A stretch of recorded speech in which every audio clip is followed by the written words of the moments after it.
Good afternoon, this is Ronald Allen, managing change through effective communications, broadcasting from one of my favorite locations on the planet, White Bogs Blueberry Farm. This is a pristine area that I'm privileged to enjoy. And as you can see, my wife is walking one of our children out there. And tonight I'd like to share with you some perspectives that from the work that I've been doing with some youth, and they are a unique group because of some of the challenges and perspectives that they bring to the table, along with some of the, shall I say, adult perspectives of that population, working with that population, that remind me of how fortunate some of us are. How fortunate our parents were in being able to give us not just the skills, not just a safe haven in our homes, moreover than the academics that we received that perhaps, again, our parents were privy to or intelligent enough to be able to give us. What I'm referring to is the perspective. And it's interesting that today, in terms of the time that we live in, people, younger people, may not always understand nor appreciate the need to be or to have an eclectic perspective. What do I mean by that? How can that benefit you? What challenges you've been experiencing are a direct result of your perspective on life. Not to do with your skills, not to do with your capabilities. It's more profound, it's more significant than just passing a grade or not passing that grade, moving on to a higher class level. This is to do with how we engage ourselves in life itself.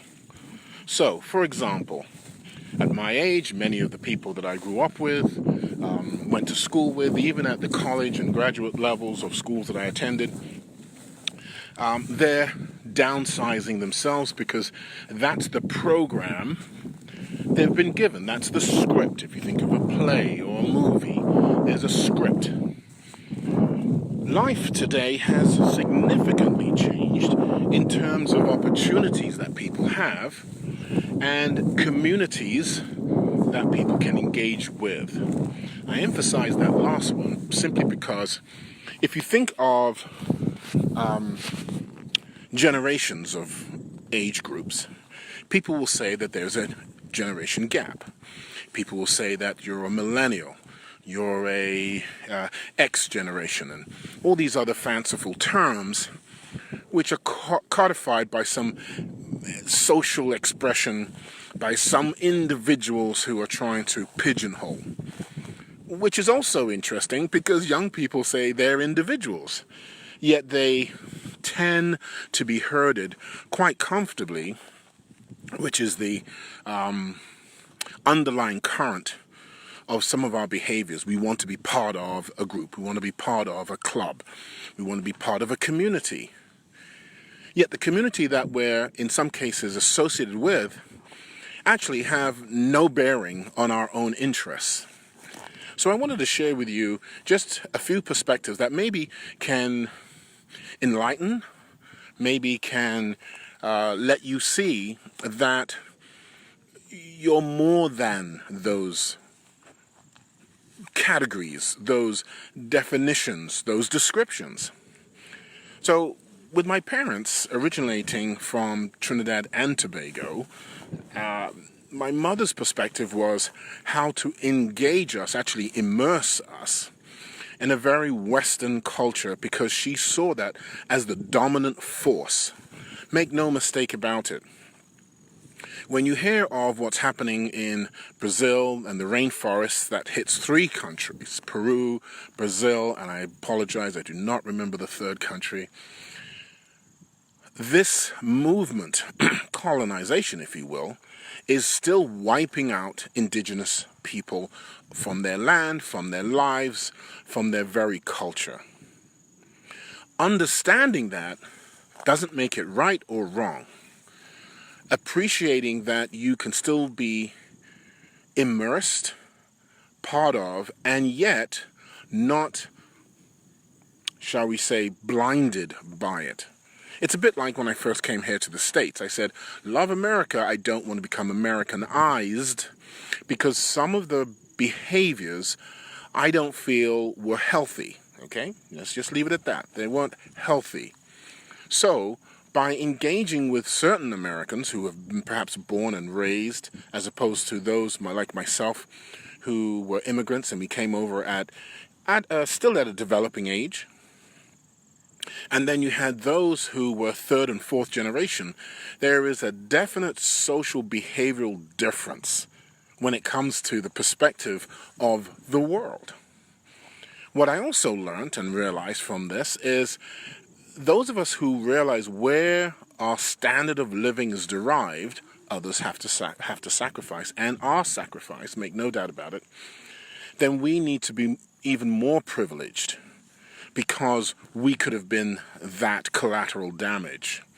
Now, when we talk about managing life's changes, especially with the more urgent access to different cultures, nationalities, economies, let's put this in context. Vietnam, 60s and 70s. Today, that next generation are building businesses, are not necessarily forging alliances and affiliations or business partnerships with the mega corporations, name them as you will. Rather, they wish to stay autonomy, right? They want their own autonomy, they want their own identity, and they want to scale the way they wish to. Now, this is not a bad thing. Many major corporations have found that it's better to stay away from or be engulfed with the bigger players. Take Sherwin-Williams, the paint store. You'll still see their small footprint stores all over the Northeast Corridor, whereas some of the other players were consumed by the big box stores.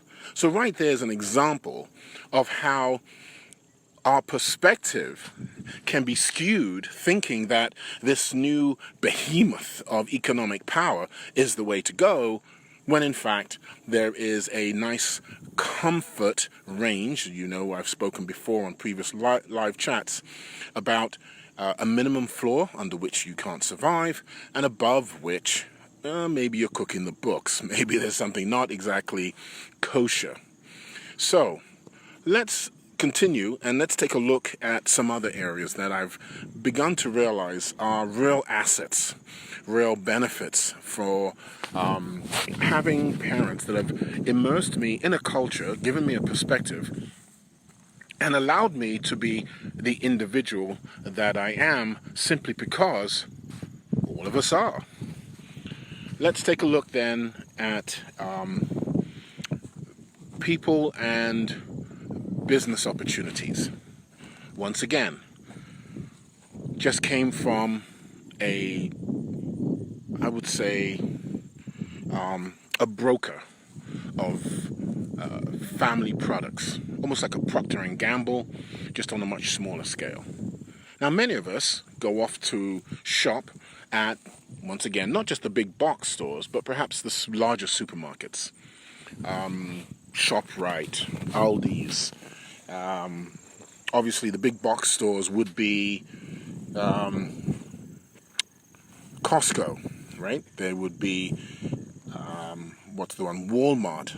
We might obviously go, a new box store would be Amazon. And of course, Jet.com, which is the Walmart version of Amazon? Well, once again, I prefer the smaller local grocery stores, maybe 70,000 square feet.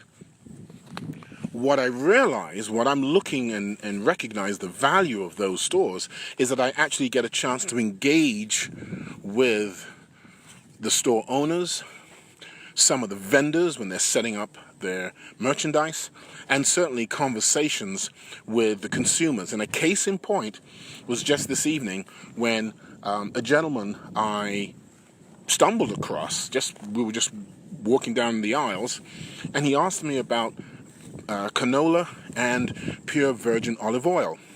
Got into a conversation, one thing led to another, and all of a sudden we're talking about diet, we're talking about how we cook our food, we're talking about he introduced his wife to healthier living, while she introduced him to juicing fruits and vegetables, which I have been doing.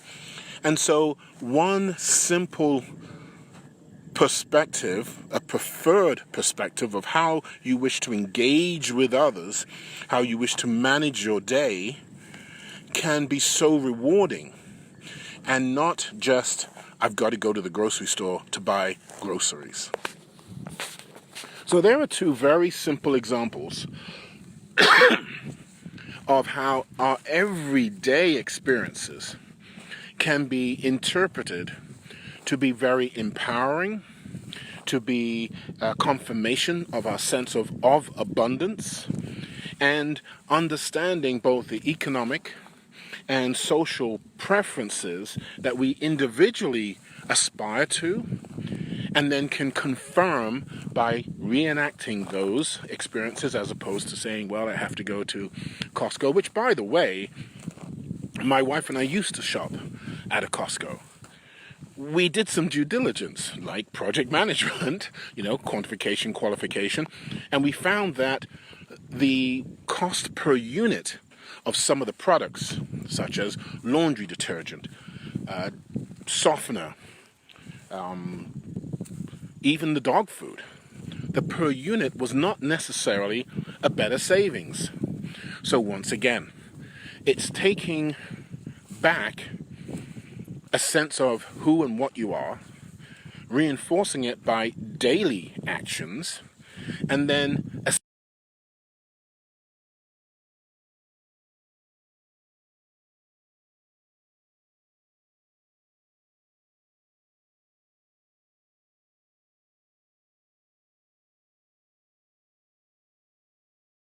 wig out and start tomorrow all over again.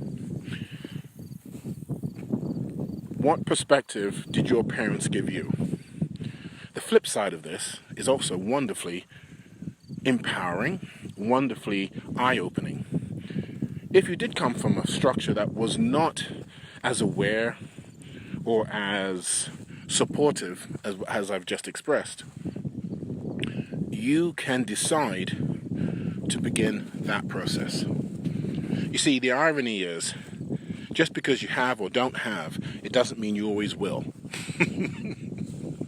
Just because you have a support mechanism, just because you do not have a support mechanism, it doesn't mean that the future, tomorrow, next week, next month, will be the same. It is that engagement on purpose, with intent, with forethought, and incrementally, that saves the day. I'm going to give you another look of my brainstorming environment. This is where I do my brainstorming. As you can see, it's an incredible vista, and as the winter is coming, it's much cooler today. It was very cold actually this morning. I actually took a jacket into work. I'm going to be coming out as much as I can. And some of you, if you want to look on my YouTube channel, just go Managing Change, Ronald Allen, Ronald M. Allen, M for Matthew, not Mary. And M is Matthew, by the way. You'll find that I've done some in the dead of winter because I can.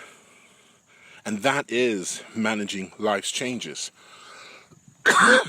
If children can go out and enjoy the snow, and guess what? You were once a child. Then I submit to you that you do the same thing, just to take back, snatch back your senses, snatch back some resemblance of what you prefer to do and engage with. It's the same thing, whether it's economic, whether it's at work, whether it's the friends or friends that you do not select, whether it's the environments that you are engaged in. If you do it on purpose, if you give yourself the leeway to be wrong, to not always make the best decisions, unless you're 6 feet under, and I hear that that might not be the only case, you can still get back on the horse of life and keep going. So, this is Ronald Allen, Managing Change Through Effective Communications. By all means, please check out my website, ronaldmallen.com.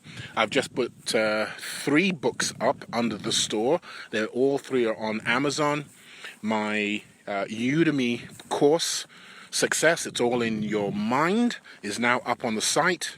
And of course, other live chats and my Managing Change in 60 Seconds audio files. I want to be able to give you quick, short perspectives on various topics. I'm doing a series right now on healthy eating because I don't care what age you are, and I really don't care what size you are. Once you start on this path, you immediately see and feel, that's the most important thing, you start to feel a very different sense of yourself. So enjoy. Thank you for checking in. George, thank you. Liwa, I appreciate it. Norman, I appreciate guys checking in. You know where to find me.